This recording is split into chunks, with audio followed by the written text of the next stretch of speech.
Hey folks, welcome to my channel நம்ம talkies. இன்னைக்கு நம்ம பார்க்க போகிறது வந்து ஒரு high protein recipe masoor dal கறி நம்ம செய்ய போகிறோம்.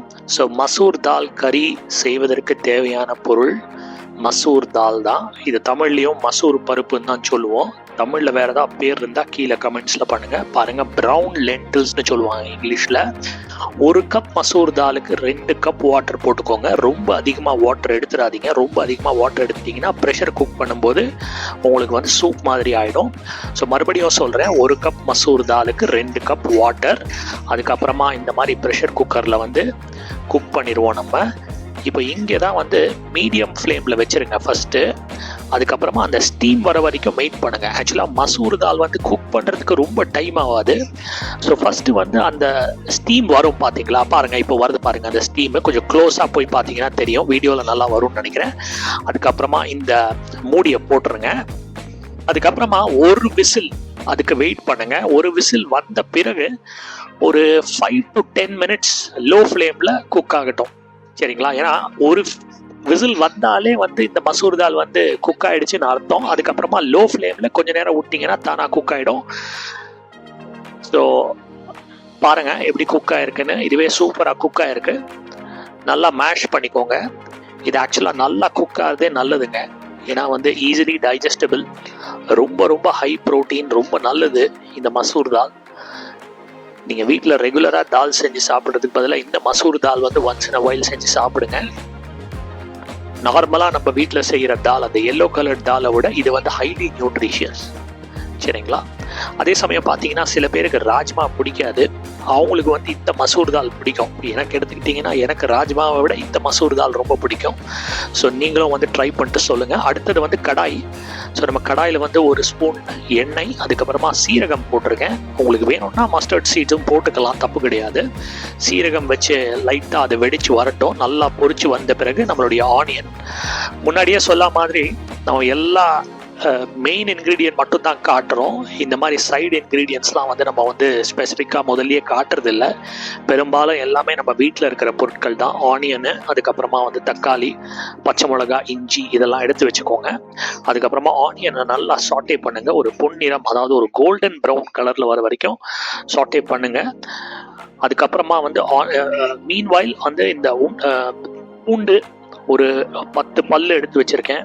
பூண்டு ஒரு 10 பீஸு. அதுக்கப்புறமா வந்து பச்சை மிளகா, அதுக்கப்புறமா இஞ்சி, இதெல்லாம் தேவையான அளவு கட் பண்ணி போட்டுக்கோங்க. ஆக்சுவலாக நீங்கள் வந்து இந்த இந்த ஆனியன் வந்து நீங்கள் வந்து கோல்டன் ப்ரௌன் வந்த பிறகு தான் இந்த இஞ்சி பூண்டு இதெல்லாம் ஆட் பண்ணணும்னு கிடையாது, அதுக்கு முன்னாடியே ஆட் பண்ணிக்கலாம். ஏன்னா எப்படியும் நம்ம சாட்டேவை வந்து கண்டினியூ பண்ண போகிறோம், வதக்க போகிறோம், கண்டினியூஸாக வதக்கிக்கிட்டே இருக்க போகிறோம். ஸோ 1 ஸ்பூன் மஞ்சள் பொடியும் ஆட் பண்ணியிருக்கேன். அதுக்கு தேவையான மசாலாஸையும் எடுத்து வச்சுக்கோங்க. அதாவது வந்து நம்ம சில்லி பவுடர் ஆட் பண்ணலாம், இதுக்கு கரம் மசாலாவும் ஆட் பண்ணலாம், உப்பு ஆட் பண்ணோம் மறந்துடாதீங்க. உப்பு வந்து ஒரு ஸ்பூன் ஆட் பண்ணிக்கோங்க. உங்கள் வீட்டில் வந்து இந்த கிச்சன் கிங்கு, ஈஸ்டர்ன் கறி மசாலா, சக்தி வந்து கறி மசாலா இதெல்லாம் இருந்ததுன்னா கூட நீங்கள் அதை ஆட் பண்ணலாம். எங்கள் வீட்டில் வந்து கிச்சன் கிங் அப்படிங்கிற ஒரு பிராண்டில் ஒரு கறி மசாலா இருக்குது, அதை தான் நான் யூஸ் பண்ணியிருக்கேன் இந்த பர்டிகுலர் மசூர் தாலுக்கு. ஸோ நல்லா சாட்டே பண்ணுங்கள். நம்ம வந்து மஞ்சள் பொடி ஆட் பண்ணியிருக்கோம், உப்பும் ஆட் பண்ணியிருக்கோம். மற்ற பொருட்கள் என்னென்னு கேட்டிங்கன்னா, அதாவது இஞ்சி, பூண்டு, அதுக்கப்புறமா வந்து நம்மளுடைய பச்சை மிளகா, ஜிஞ்சர் கார்லிக் பேஸ்ட் இருந்தாலும் நீங்கள் அதை ஆட் பண்ணிக்கலாம். அப்படி இருந்ததுன்னா இஞ்சி பூண்டு இது 2 தேவையில்லை. ஸோ பாருங்கள், கொஞ்ச நேரம் நல்லா சாட்டே பண்ணுங்கள். அடுத்தது வந்து டொமேட்டோஸ் வந்து ஒரு பெரிய டொமேட்டோ, கிட்டத்தட்ட 1 டொமேட்டோ எடுத்துருங்க. அதாவது இந்த ஆனியன் வந்து கோல்டன் ப்ரௌன் வந்த பிறகு நீங்கள் வந்து இந்த டொமேட்டோவை வந்து ஆட் பண்ணலாம். ஸோ இப்போ வந்து நமக்கு தேவையானது பார்த்தீங்கன்னா, அதை முன்னாடி சொன்ன மாதிரி அந்த சில்லி பவுடர் அதெல்லாம் கொஞ்ச நேரம் இப்போது சாட்டே பண்ண பிறகு நம்ம இப்போ அதெல்லாம் ஆட் பண்ண போகிறோம். ஸோ சில்லி பவுடர் அளவோடு ஆட் பண்ணுங்கள். சில்லி பவுடர் வந்து காரத்தை வந்து ரொம்ப அதிகமாக சாப்பிட்றது வந்து உடம்புக்கு நல்லதில்லை. அதனால் சில்லி பவுடர் நான் வந்து 1 ஸ்பூன் ஆட் பண்ணுறேன். தேவைன்னா வந்து இன்னும் ஆட் பண்ணிக்கோங்க. ஏன்னா நம்ம மற்ற மசாலாஸும் ஆட் பண்ண போகிறோம், சரிங்களா? கொரியாண்டர் மசாலா, அதாவது தனியா பவுடர் இருந்தால் அதுவும் ஆட் பண்ணுங்கள், சரிங்களா? தனியா பவுடர் ஆட் பண்ணியிருக்கேன். இதுக்கு வந்து ஸ்பெசிஃபிக்காக நான் வந்து கரம் மசாலா ஆட் பண்ணல. ஏன்னா நான் முன்னாடி சொன்ன மாதிரி அந்த கிச்சன் கிங் மசாலா இருக்கிறதுனால அதுதான் ஒரு 2 ஸ்பூன்லேருந்து 3 ஸ்பூன் வரைக்கும் ஆட் பண்ணியிருக்கேன். ஸோ ஆட் பண்ணது பார்த்தீங்கன்னா சில்லி பவுடர், அதுக்கப்புறமா வந்து நம்ம ஆட் பண்ணது வந்து தனியா பவுடர், அதுக்கப்புறமா இப்போ நான் ஆட் பண்ணுறது தான் அந்த கிச்சன் கிங் உடைய மசாலா பவுடர். சரிங்களா?